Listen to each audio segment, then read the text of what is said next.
আসসালামু আলাইকুম, welcome back to my channel Borna food creation. আজ আবারও মজাদার একটা রেসিপি নিয়ে হাজির হলাম। তাহলে চলুন এই মজাদার রেসিপিটা শেয়ার করা যায়। আমি এখানে 250 গ্রাম পরিমাণ চিংড়ি মাছ নিয়েছি। গত ভিডিওতে বলেছিলাম মাছ কাটাটা দেখিয়ে দিব, এই জন্য দেখিয়ে দিচ্ছি। অবশ্যই মাছের মাথার যে কাটা রয়েছে সেটা প্রথমে এবারে কেটে নেবেন। কেটে নেওয়ার পরে যেগুলো পা এবং যেগুলো বাইরে কাটাটা রয়েছে এগুলো কেটে নেবেন। এগুলো কেটে নেওয়া হয়ে গেলে আমরা মাথা থেকে যে ময়লার অংশটা রয়েছে সেটা আমরা কেটে বাদ দেব।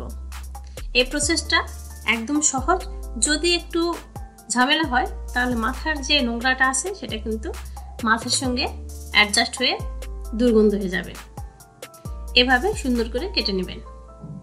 এরপরে একদম লেজ বরাবর একটা কাটা থাকে, সেটাও সুন্দর করে কেটে নেবেন। এবারে আসা যাক চিংড়ি মাছ কাটার মূল যে বিষয়টা, সেটা হলো চিংড়ি মাছের পিঠ বরাবর যে শক্ত অংশটা থাকে সেটা কেটে ভিতরে একটা রক থাকে করতে হবে। দেখতে পাচ্ছেন আমি রকটা সুন্দরভাবে বের করতে পেরেছি। এভাবে প্রত্যেকটা চিংড়ি মাছ আমি সুন্দর করে কেটে নেব। পরিষ্কার করে নেওয়া হয়ে গেছে। এখানে আমি সামান্য পরিমাণ লবণ এবং কিছুটা হলুদ দিয়ে এটা সুন্দর করে ম্যারিনেট করে নেব। এটা কিছু সময় যে ম্যারিনেট করে রাখতে হবে এমনটা না, শুধুমাত্র লবণ এবং হলুদগুলো ভালো করে একটু মাখিয়ে নিলেই হবে। এই কাটা অংশগুলোতে লবণ এবং হলুদটা ঢুকলেই হলো। এরপরে চুলায় একটা প্যান বসিয়ে নিয়েছি, সেখানে 1/3 কাপ সয়াবিন তেল দিয়ে দিলাম। অবশ্যই এই পর্যায়ে কিন্তু বেশি তেল দিবেন না, অল্প পরিমাণ তেল দিয়ে আমি চিংড়িগুলো অল্প আঁচে ফ্রাই করে নেব। অবশ্যই বেশিক্ষণ ফ্রাই করার দরকার নেই, এটা শুধু রং চেঞ্জ হয়ে আসলেই আমরা উঠিয়ে নেব। দেখতে পাচ্ছেন আমি চিংড়িগুলো একটু ব্রাউনিশ হয়ে আসলেই এক এক করে উঠিয়ে নিচ্ছি। কারণ এটা যদি আমরা বেশি করে ভেজে ফেলি তাহলে চিংড়ির ভিতরে যে জুসি ভাবটা আছে সেটা কিন্তু নষ্ট হয়ে যাবে। আমার চ্যানেলে চিংড়ি মাছের আরও রেসিপি রয়েছে, যেমন চিংড়ি মাছের মালাইকারি। আপনারা যদি দেখতে চান তাহলে চ্যানেলটা ঘুরে আসতে পারেন। আমি যে বাকি চিংড়িগুলো রয়েছে সেগুলো সুন্দর করে কালার চেঞ্জ হওয়া পর্যন্ত ভেজে নিচ্ছি। একে একে সব উঠিয়ে নিলাম। আর এই বাকি তেলেই আমি পরের উপকরণগুলো দিয়ে দিব। এখানে প্রথমে দিয়ে দিলাম 1 কাপ পরিমাণ পেঁয়াজ কুচি। অবশ্যই পেঁয়াজ কুচিগুলো এভাবে কিউব করে কেটে নেবেন, এতে করে তাড়াতাড়ি এটা মিলিয়ে যায়।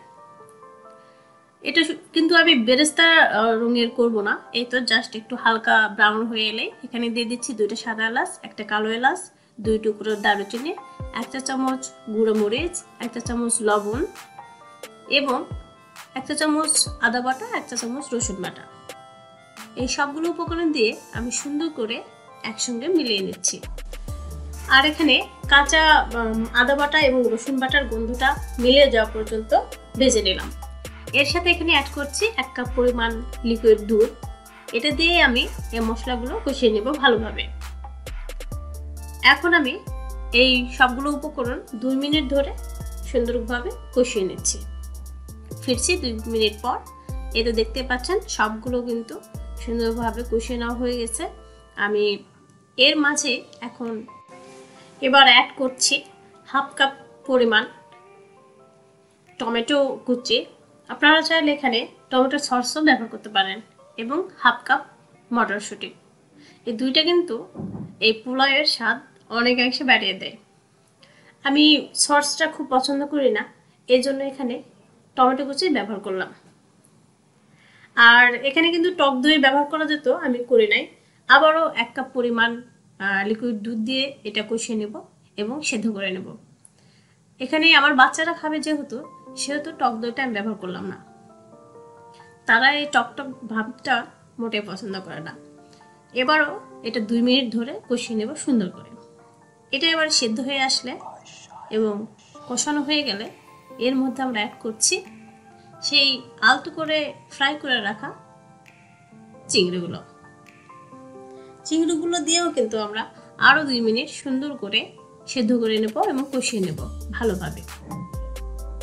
ফিরছি 2 মিনিট পর। দেখতেই পাচ্ছেন পানিটা একদম টেনে গেছে, আমাদের চিংড়িগুলো কষানো হয়ে গেছে। এবার আমরা চিংড়িগুলো একে একে উঠিয়ে রাখবো, কারণ এই সবগুলো মশলার সাথে এখন আমরা চাল ভেজে নেব সুন্দর করে। সবগুলো চিংড়ি আমি একে একে উঠিয়ে নিচ্ছি।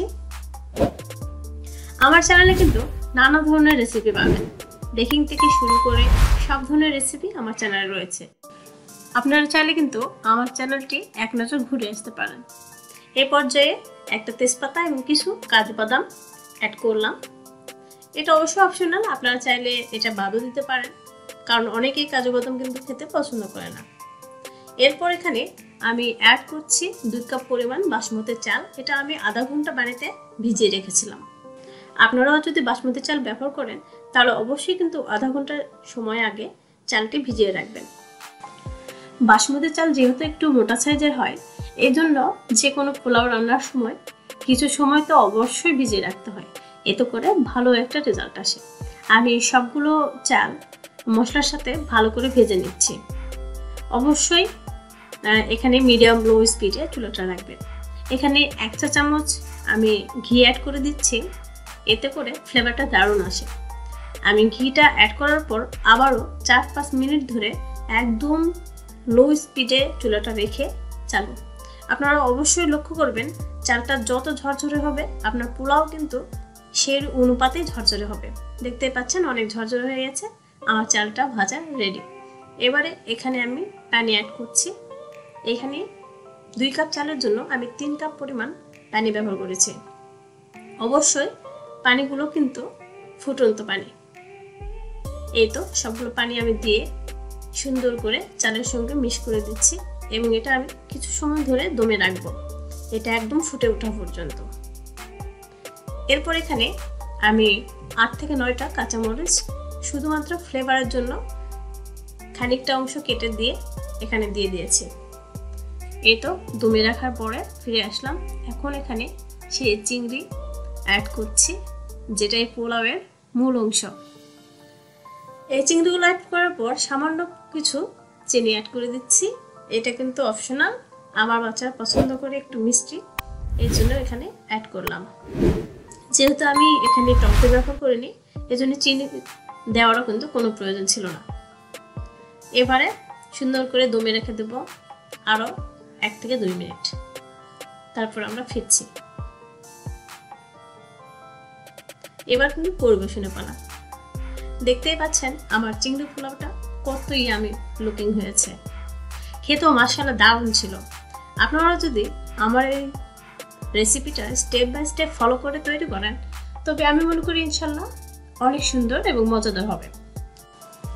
আমার আজকের ভিডিওটা যদি ভালো লেগে থাকে তাহলে প্লিজ সাবস্ক্রাইব করবেন এবং বেল আইকনটি প্রেস করতে ভুলবেন না। তাহলে আজ চলে যাচ্ছি, ফিরবো আবারও কোনো মজাদার ডেলিশিয়াস রেসিপি নিয়ে। ততক্ষণ সবাই ভালো থাকুন। আল্লাহ হাফিজ।